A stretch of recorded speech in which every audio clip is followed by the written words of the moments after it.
மனம் சார்ந்த பிரச்சனைகள் தீரும்.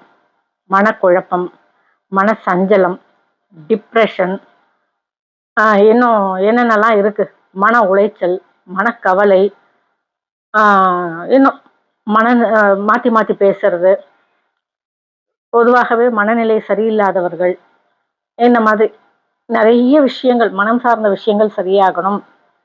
எதையோ போட்டு மனசு குழம்புது, இதெல்லாம் நடந்துருமோ அப்படின்னு மனசுக்கு பயமா இருக்கு. இதெல்லாம் நமக்கு தோணுது இல்லையா? இந்த மாதிரியான அச்சங்களை எல்லாம் களையக்கூடியவர் யோக நரசிம்மர். முடிஞ்சா போயிட்டு வழிபாடு பண்ணுங்க. அங்க இருக்கக்கூடிய நரசிம்மர் தான் கண் திறந்து பார்ப்பாரா அப்படின்னு அப்படி கிடையாது. இந்த பூலோகத்துல, இந்த கலியுகத்துல பக்தர்களுக்கு பிரச்சனை அதிகம் அப்படின்றதுனால எங்கெல்லாம் நரசிம்மர் விக்கிரகம் இருக்கோ, எங்கெல்லாம் நரசிம்மர் படங்கள் இருக்கோ, எங்கெல்லாம் நரசிம்மர் ஆலயம் இருக்கோ, எங்கெல்லாம் நரசிம்மர் அப்படிங்கிற வார்த்தை இருக்கோ, அங்கெல்லாம் சுவாமி கண் திறந்து நமக்காக காத்துக்கிட்டு தான் இருக்கிறார். அதனால சோழிங்கிறது தான் நாம போகணும் அப்படி கிடையாது. உங்க வீட்டு பக்கத்துல நரசிம்மர் இருக்காரா, வீட்டு வழிபாடு பண்ணுங்க.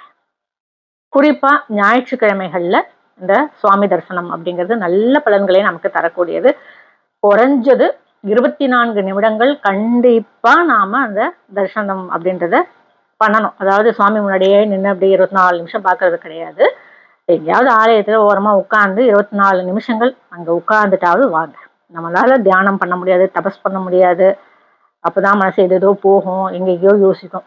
அதனால குறைஞ்சது 24 மணி நேரம் அந்த ஸ்தலத்திலேயாவது உட்கார்ந்துட்டு வாங்க.